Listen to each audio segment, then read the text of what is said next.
I'm Tierra Bunkley, and I'm interviewing Ms. Provost because Ms. Provost was a chemist for 15 years and forensics use chemists, and there also are forensic scientists. So, let us begin. Okay. So, Ms. Provost, I know you used to be a chemist. What type of chemist were you, and like, what were your general responsibilities?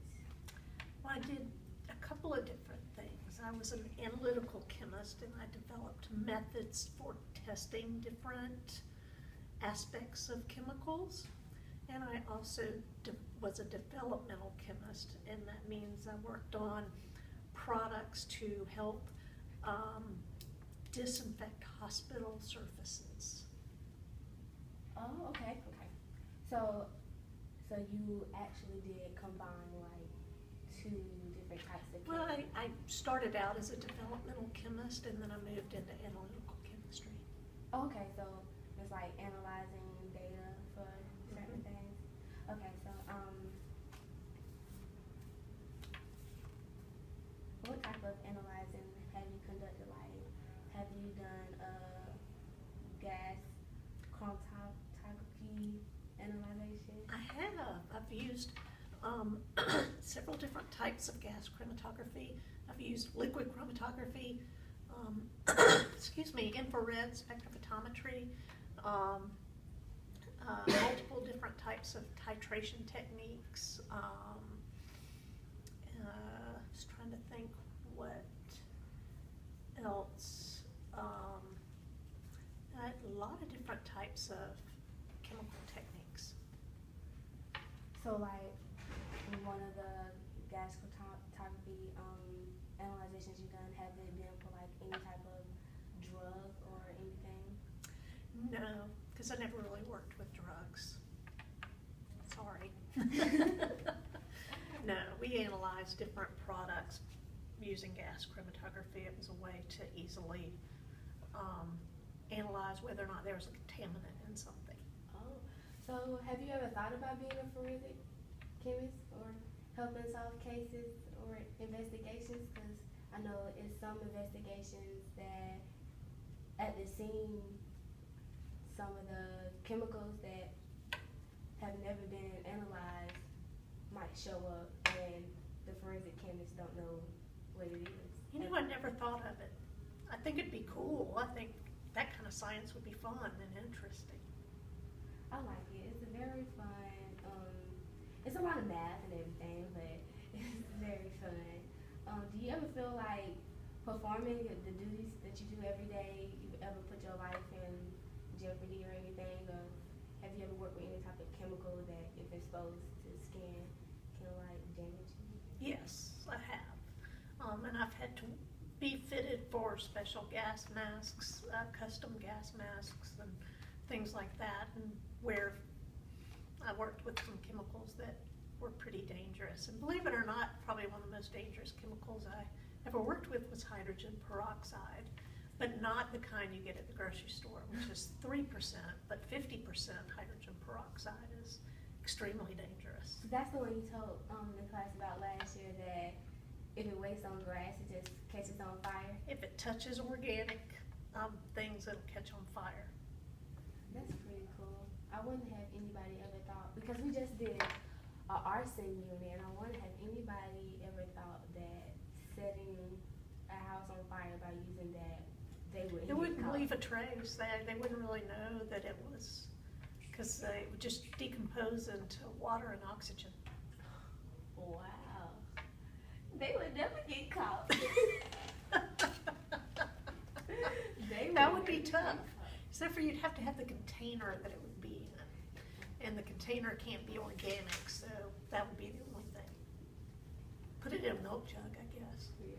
Or the fact that they. But I wouldn't want to handle it. It's not a. Yeah. It's not really a safe chemical to handle. How they going without the equipment. I don't even think they might not even have the type of connections to get that high of a percentage chemical. Yeah, you can't buy it at the grocery store, that's for sure. So, what was is like some type of like, how can I put this question?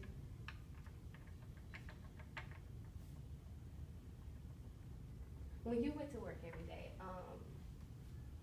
did you ever think about combining different types of chemicals? Like, just randomly, you thought, oh, well, I can mix oxygen with hydrogen and make da da da. When I was a developmental chemist, that's what I did. But it wasn't random. We did a lot of research to figure out what might work in a certain situation. So it wasn't a random thing of, oh, I think I'll do this and I think I'll do that. No, that's how explosions and bad things occur, so no.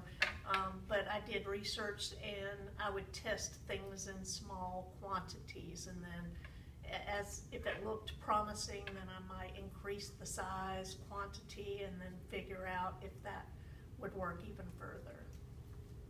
So have you ever had like a little mini explosion?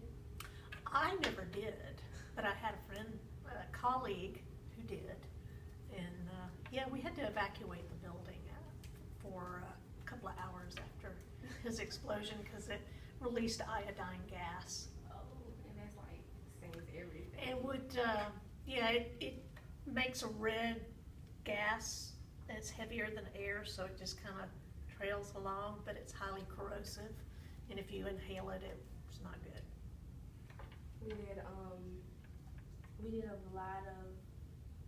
We use iodine for, I cannot remember what it was.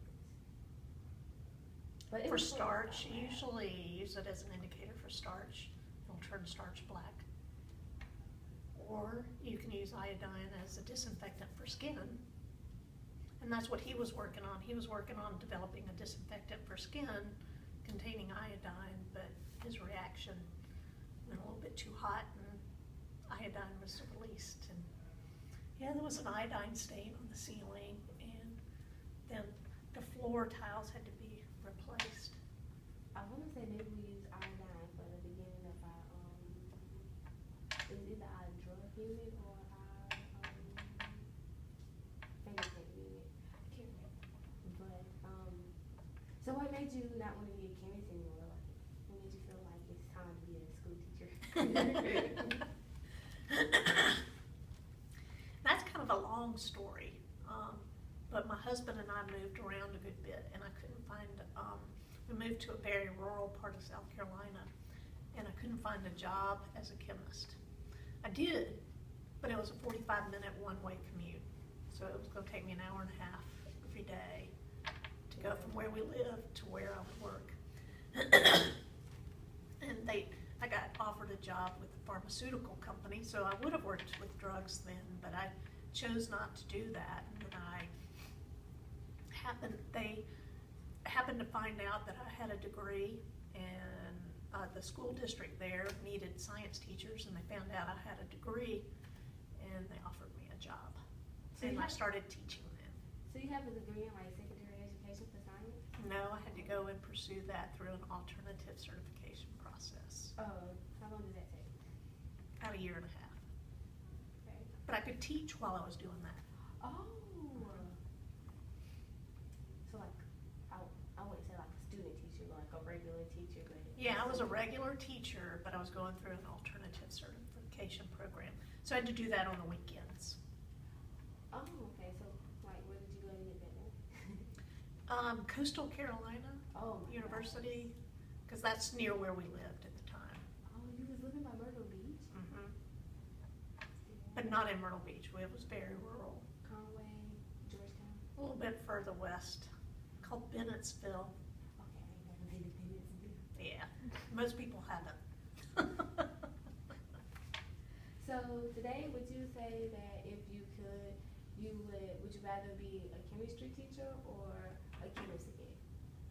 I love teaching chemistry and science. I love teaching science. So yeah, I'm happy where I am. So, is there anything else you would like to share that I haven't asked you about? It's kind of a blank on question. I know a lot of stuff. I don't know. Science rocks. I think it's fun. We do lots of cool stuff. Yeah, science is fun. Um, I remember the project of the element we had to do. Oh, yeah. Yeah, those were good. I had to get rid of those because they kept falling off the walls, but they were good. Y'all did a good job on those too. I just argued somebody down. It was like phosphorus is pH, and I was like, no, phosphorus is P, and it's the 15. And You even remember that. That's so awesome. I was like, no. I was like, I did a project on it. How you gonna tell me? That's awesome. And you know all its uses too, because it makes a great fire, doesn't it? Yes, I told her there's a firecracker and everything. Yep. But thank you, Ms. Provost. You're for your welcome, time Tierra. For this interview. Hopefully I'm getting this A. We hope you get an A too. Thank you.